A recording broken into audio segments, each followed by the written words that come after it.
Good afternoon, everyone. I am Councilmember Miller, and I'm sitting in for Councilmember Evans today.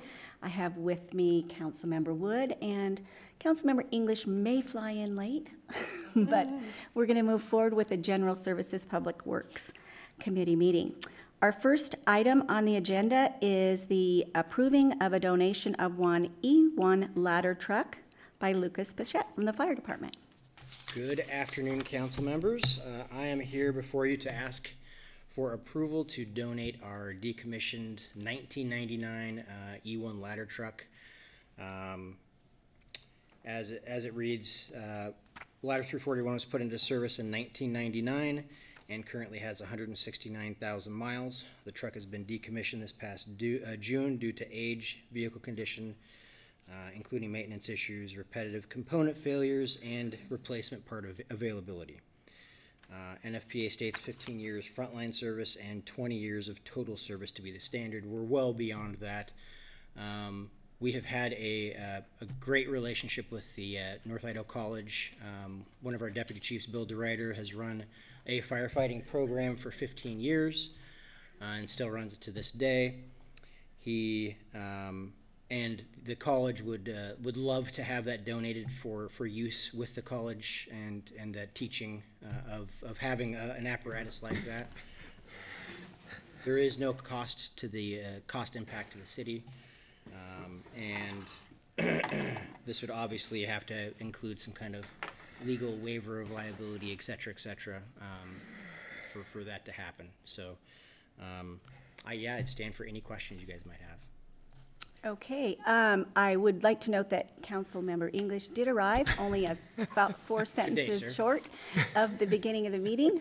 So glad you're here. And any questions? Madam Chair? Councilor Wood? This is such a great idea. And to have it be so useful to the college and have future students be able to use it, I think it's great. I'm glad that we're able to cooperate that way with other entities, especially the college. So I'm very happy to make a motion to approve, Madam Chair. Second. Any further discussion? And I think it's great, too.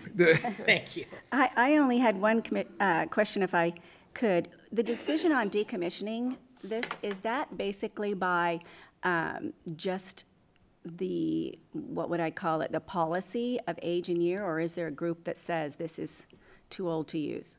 Well, it's a decision I made at a point where I felt that the age, like all the things that I labeled, the front end has been replaced. There's been a consistent failure of components in that front end. At some point, we typically use things until, they're done. They're not safe.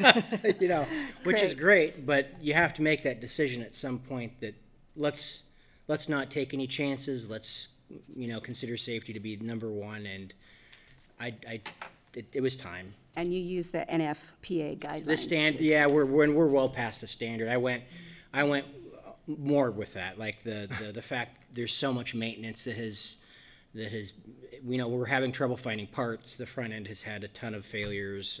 We've had to completely replace the front end. The frame, I'm sorry, front end is not very specific, but the frame itself, it's really tired. Thank you. Yeah. Perfect for students, though. Perfect for students, though. Yes. Well, in a limited scope. Yeah, which Bill gets to run, so. Okay. So we have a motion and a second and no further discussion, so all in favor? Aye. Any opposed?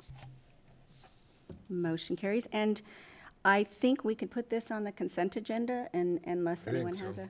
Yep. Okay, we'll put that on consent. Okay, next up we have Steve Jones from the Fire Department. And we are talking about an addendum to a Master Joint Powers Agreement. Good afternoon. I'm subbing in for Steve today. He's on vacation. So our decision point today is, should the City Council approve the proposed second amendment or second addendum to the Master Joint Powers Agreement for the provision of EMS and non-emergency medical services in Kootenai County between Kootenai County EMS and the City of Coeur d'Alene. So a little history on this. Since May of 2020 pursuant to resolution number 20-030, and forgive me for just reading this off of Steve's notes here. The city's been party to the Master Joint Powers Agreement for the provision of EMS and non-emergency services. Other parties included were, besides KCEMSS, were Northern Lakes, Kootenai County Fire and Rescue, Eastside Fire District.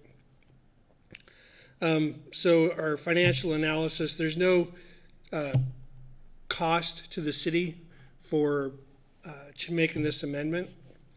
So currently, Section 7.1 of the Master Agreement, as amended, states the city shall provide the system with sufficient personnel to staff 3 ambulances at the paramedic level, which shall be available to respond to any location served in the system.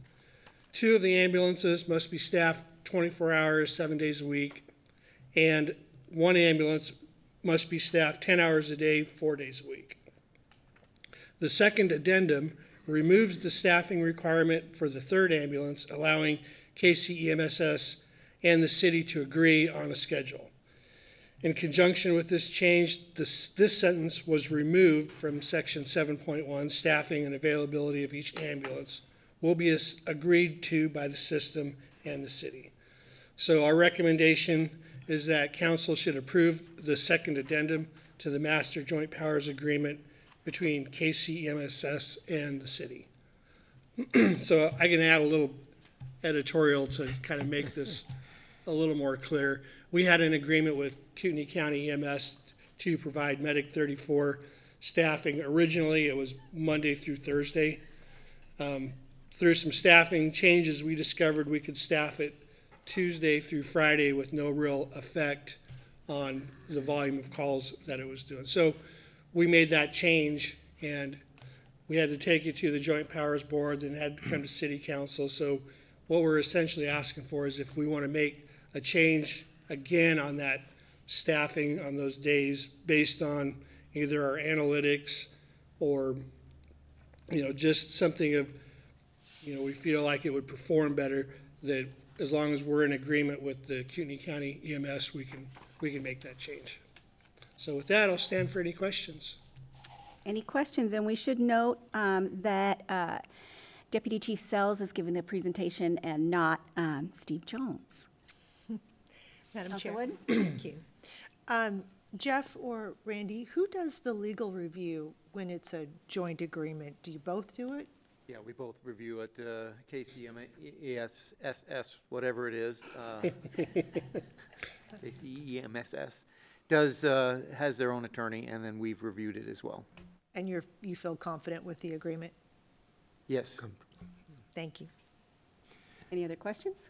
No, I think this, makes sense. And, I think we always have to be willing to be flexible. Things change and resources kind of ebb and flow. And if this works for everybody for now, then that's great. So I'm happy to make a motion to recommend council approve a second addendum to the Master Joint Powers Agreement for the provision of emergency and non-emergency medical services in Kootenai County between Kootenai County, the Kootenai County Emergency Medical Service System, KCEMSS, and the City of Coeur d'Alene.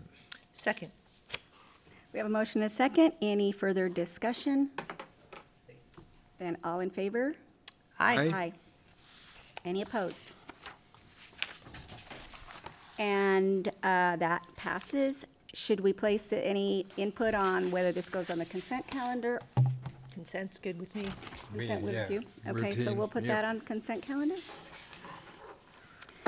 And next up, we have solids building improvements, progress update and change order number 2 by Mike Becker. Good afternoon, council members. Wonderful day, and thank you for the opportunity to present the wastewater's department's request for approval of change order number 2. First, a little history. The solids building improvements is a project that was planned within our facility plan and several years back and has been ongoing since. Its intent was to replace an obsolete belt filter press and provide redundancy to our dewatering capacity. The project also included enclosure of the existing loadout facility pictured here on the right, and as well as a building addition here on the left-hand side of this slide. This was done for a couple of reasons. The main reason was to reduce the odors on that side of the treatment plant. Now, as discussed, after our 5C2 TMF project, wastewater department is bringing change orders to council while the project progresses, rather than waiting to the very end of the project and submitting one big change order. This report presents our request for change order number 2. This slide shows architect's rendition on the left and where we are as of Friday of last week. We're getting close, but we still got a ways to go. Change order number 2 comprises of 5 change proposal requests and 7 work change directives. This slide shows the itemized breakdown of the change proposal request, which we abbreviate as CPR.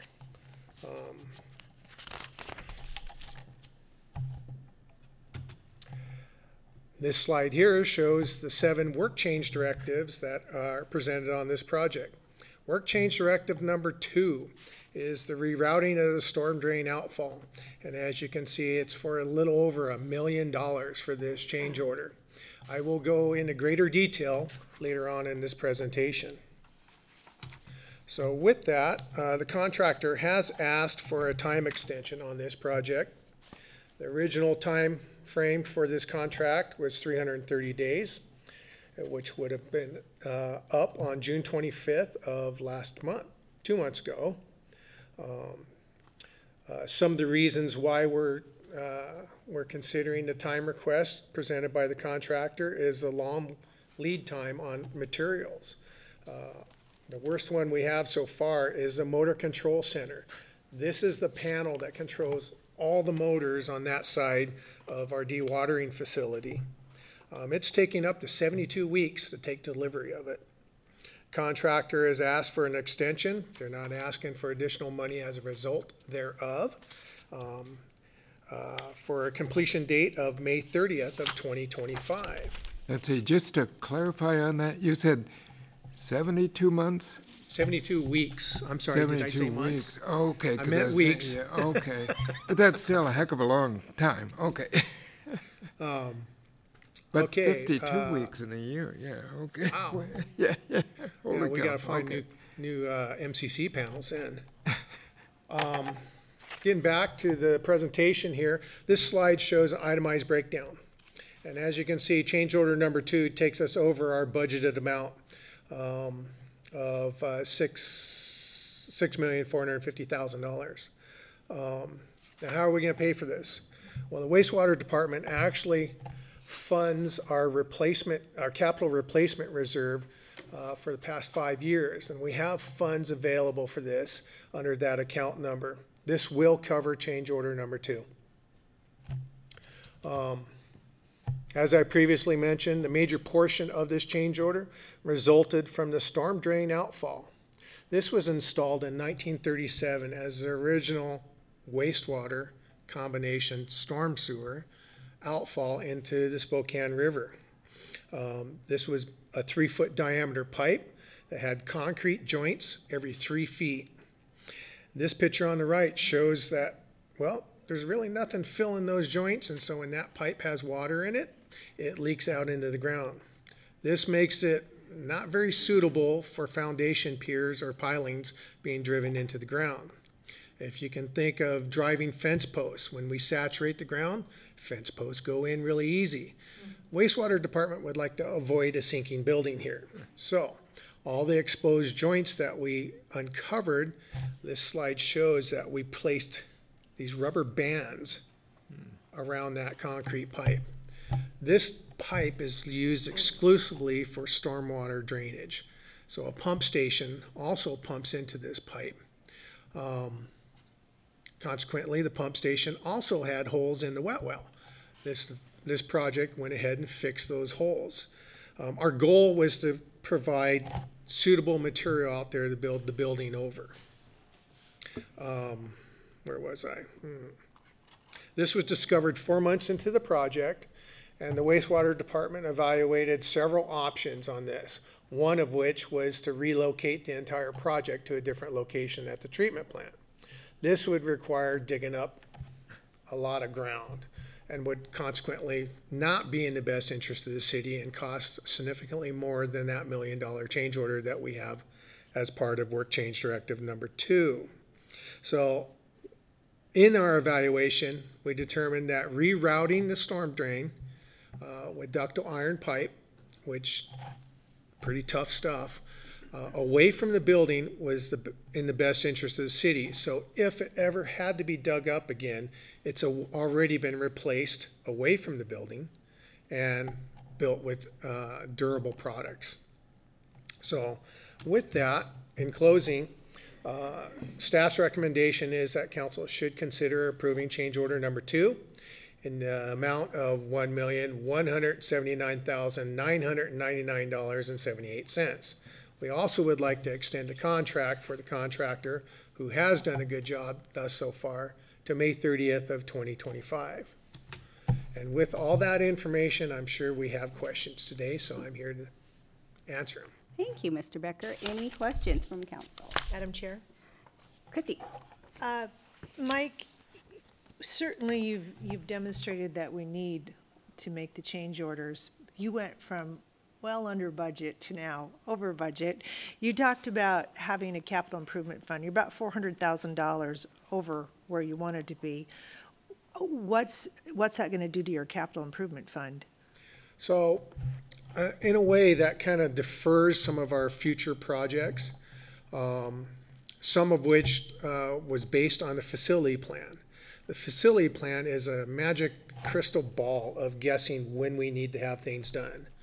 Some of our projects don't need to be done, and so we haven't done, such as our outfall project. We haven't done that the past 4 years, but we socked away $1 million each year to do it. It's not really needing it until now. So some of those funds have carried over through the years, earned interest, and we're able to capitalize on some of those funds. This account is actually set up for, we call it, I wish Woody was here, I could say the words, but it's an oh no fund. It's like, oh no, this just broke.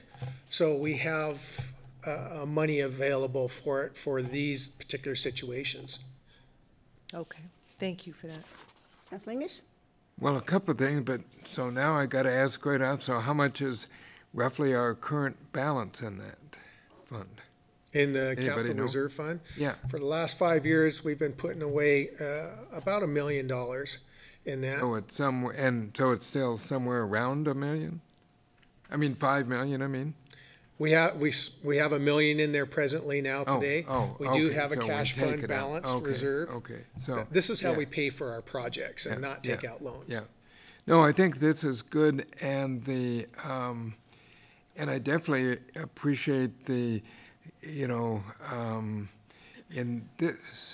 this is a case where sometimes you don't want a progressive revelation, give it to us all at once, but in this case, I think that's good, and we can adjust, and it makes sense, and yeah, I mean, I think it's justified, but certainly we'll want to bring this into the regular session, it's a lot of money, I'm sure, so just need to explain it. Yep. Thanks. Mike, I just have, my question was kind of the same, and I think council needs to hear this too. If this fund that we're using this overage for is an emergency fund, I think council may just want to be reassured that you still have enough in there for anything else that might arise that is going to catch you off guard. So a little bit more information on that we're not left without the ability to cover emergencies might be helpful. And then my question was, you changed the substantial completion date, but there aren't it's listed as 0 days added to the time of the contract. So what's the difference there? rather than putting them on the change orders individually, that requires an itemization, a breakdown. Okay, how much did this change order cost us in time? And rather than do that for every particular change order proposal, the requests as well as the work change directives, they did it as one lump sum. Based on the MCC panels will come in on February of 2025. They figured out how long it would take them based on their original schedule that would extend out. So we were basing it on the delivery time of the panel. That makes sense. That might need a little bit of explanation too. And then I am not a fan of balancing change orders at the end of a job, so I really appreciate that you're stepping through these items as they come to you. So with that, I'd look for a motion.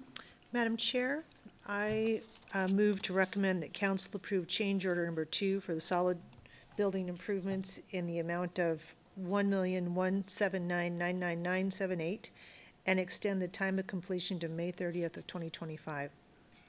I will second and also ask, I anticipate there would be a question that, well, so this is number 2 change orders, that doesn't sound bad.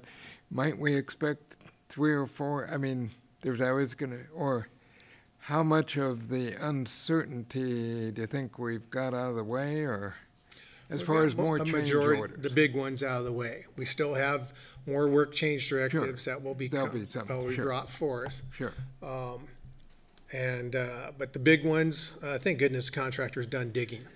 Yeah. So we're always finding surprises out there at the wastewater treatment. Yeah, always, but probably not in the $1 million range or something. I certainly hope not. Okay. We have a motion Okay. and a second. Okay. So is there any further discussion? So all in favor, say aye. Aye. Opposed? That motion carries, and we should put this on the regular agenda, is what I'm Thank you. understanding. Yep. And I think you got some good feedback to add to the presentation there. Great. Okay, we're at item number 4, which is the approval of bid of award of a contract. That seemed like some odd ofs in there.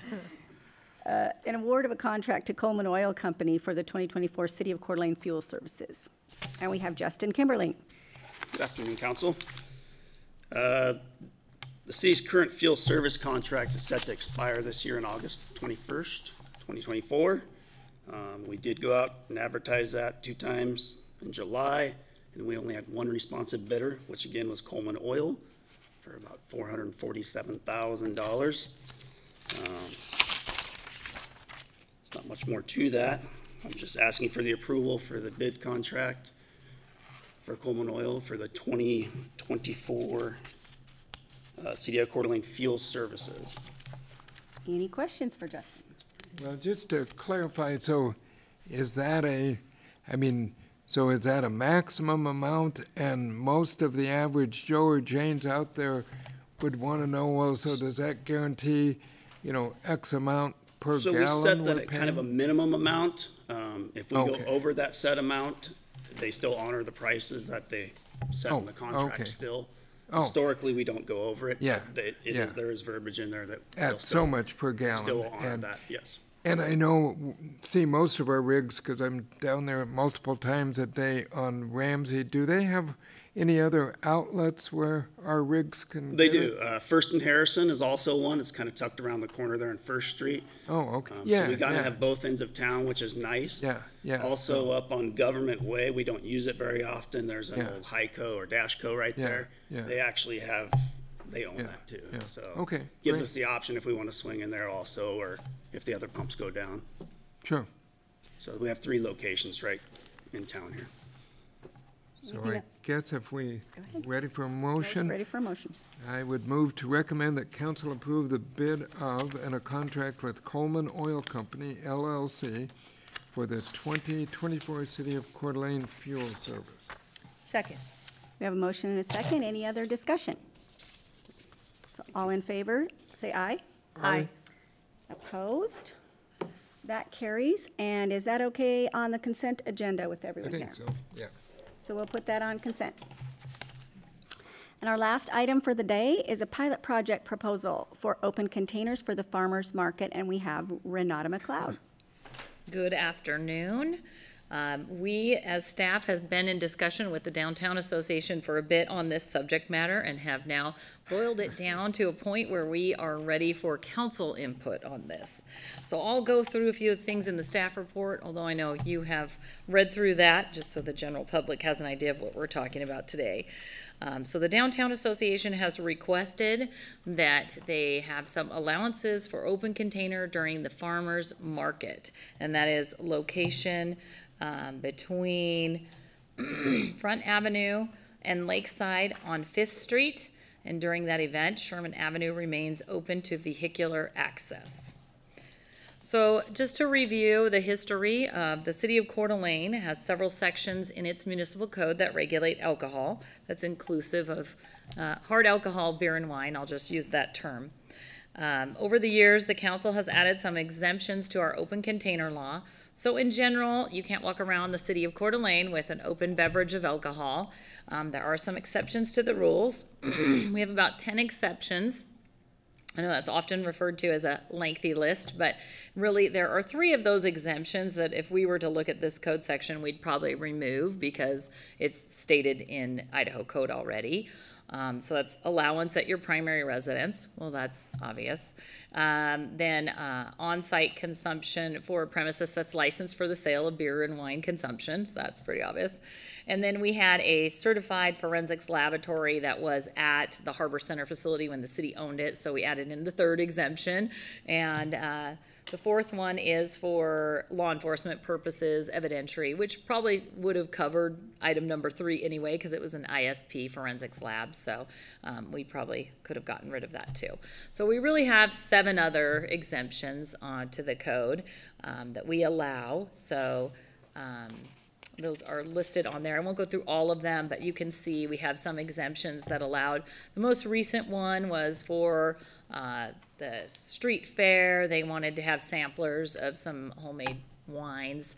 There is a state code that allows for 1 ounce pours, so we added in an exemption for that. And then we have the one for the library to do fundraising in this room as an exemption for the sale of beer and wine.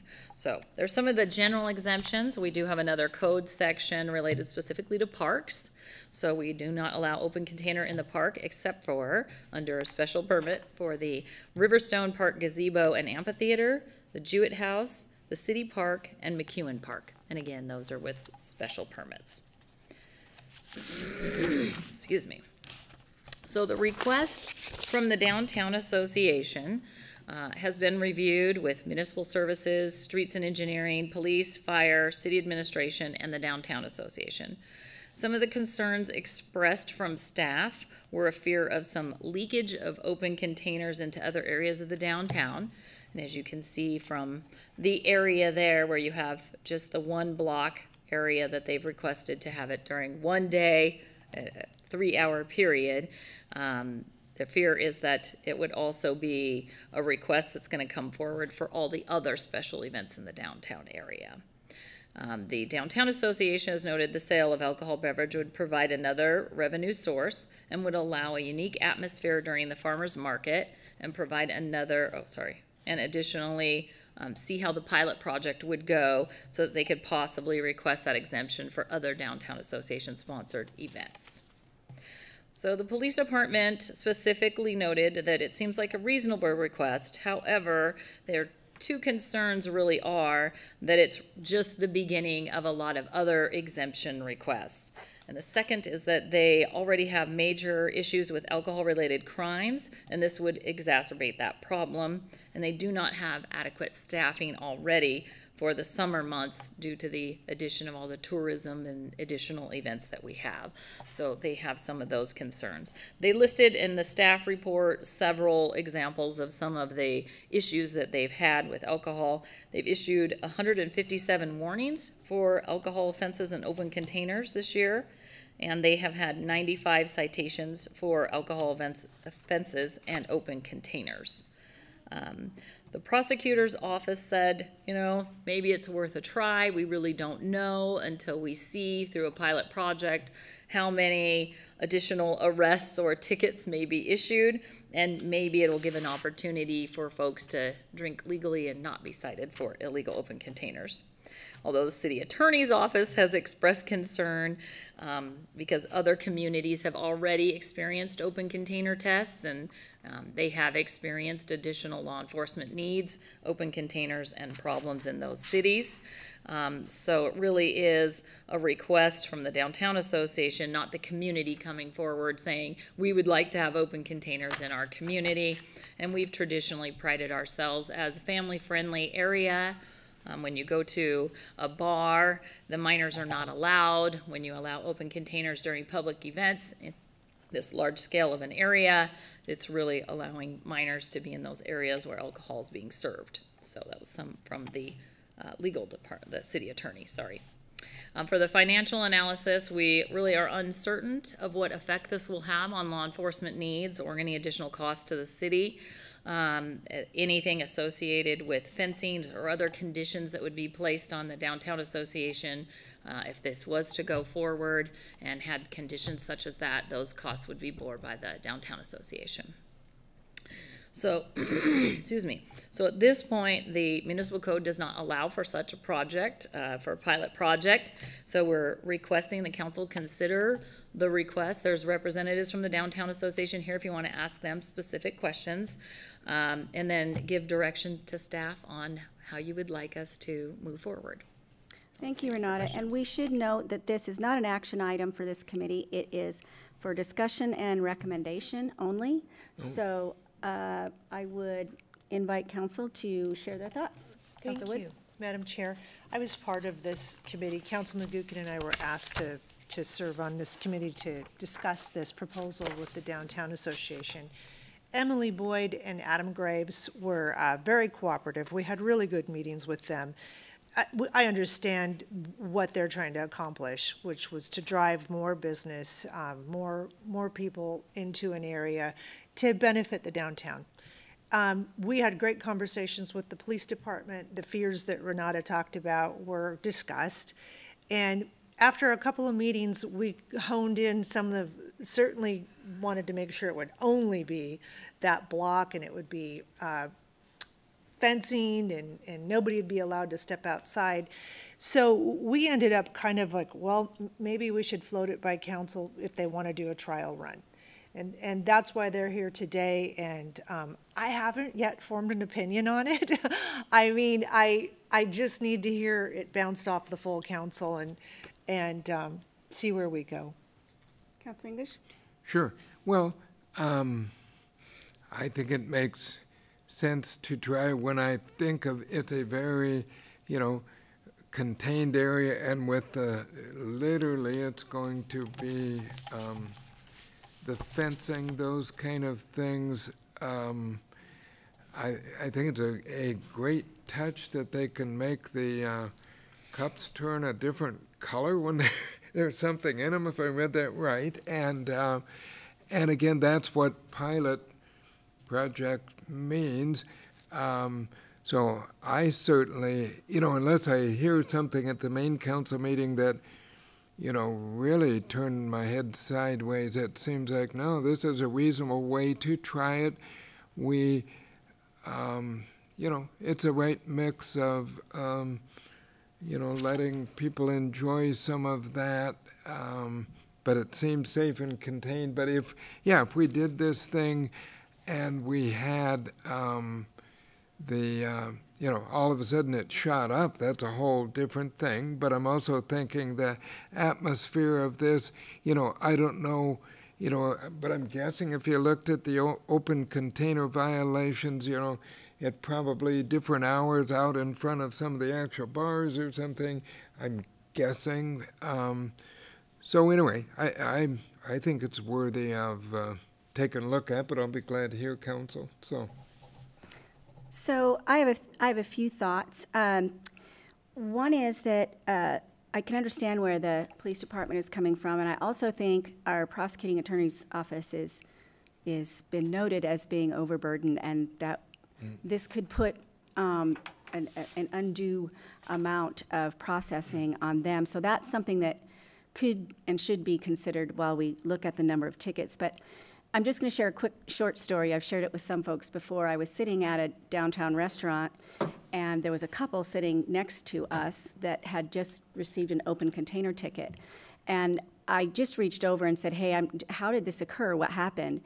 And they were very nice. They were from Missoula, Montana, and they said, we were here and we were going through the park, and there was people with, you know, beer and wine and whatever under the gazebo, and they went to Crickets, and they were sitting outside, and they had a drink in a plastic cup, and they had just left the farmer's market where there was wine tasting in small cups happening. And at that time, this was a while back, the pedal bike bar had been going up and down the street, and they were all drinking beer.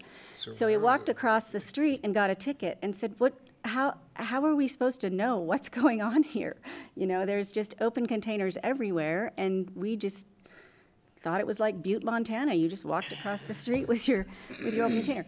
And I thought that was a valid thing. So my thoughts with this are, this is kind of like a giant beer garden is what they're proposing. It's daytime hours with family involved, which doesn't normally bring out your, you know, heavy, hardcore drinkers. It's a way to, you know, enjoy a sunny afternoon and a beer. But it also may give us an opportunity to educate the public on open containers not being allowed outside of beer gardens, and here are the requirements. And if they're providing that catering license security that's required for a beer garden, it kind of puts a different face on it than just really an open container out in public. So I think it's worth taking a look at and, you know, putting some sideboards on there, because it may have that. I don't know what was discussed in committee. I don't have any notes of that, but it may give us a learning opportunity for our community that there are, you know, instances where beer gardens are allowed. Sure. So that would be my 2 cents worth, and I think that this will be good discussion for council. So if you don't have anything else to add? Well, I would just say that in committee, we really tried to discuss everything that could be a burden to the city, that could go wrong. And we reached out, we had our police department reach out to other cities and try to understand how they controlled it. And I don't know that we found one that's doing exactly what's being proposed, because of the burden on law enforcement and the concern that this would grow into a lot of organizations, because you can't let one and not others if you change the ordinance. So those were the real, true concerns. We do understand the crowd that Downtown Business Association is leaning toward is just as you described it. These families come down, have a nice cocktail while they're in the farmer's market. If you could keep it to that and never worry that it would become everybody's got an open container, let's go walk through the park, let's walk up and down Sherman, those are the concerns. In any case, I think, you know, there's a lot more discussion to be had, but I think we're sensing that if we put the right sideboards on how this can be controlled, and we have great support from the Downtown Association and being accountable for that, then we should move forward to full council and see what they think. Any further thoughts? Okay, then I'd be looking for, that's our last business item, so I'd be looking for a motion to adjourn. So move. Second. All in favor say aye. Aye. Aye. And we're out of here. Thank you.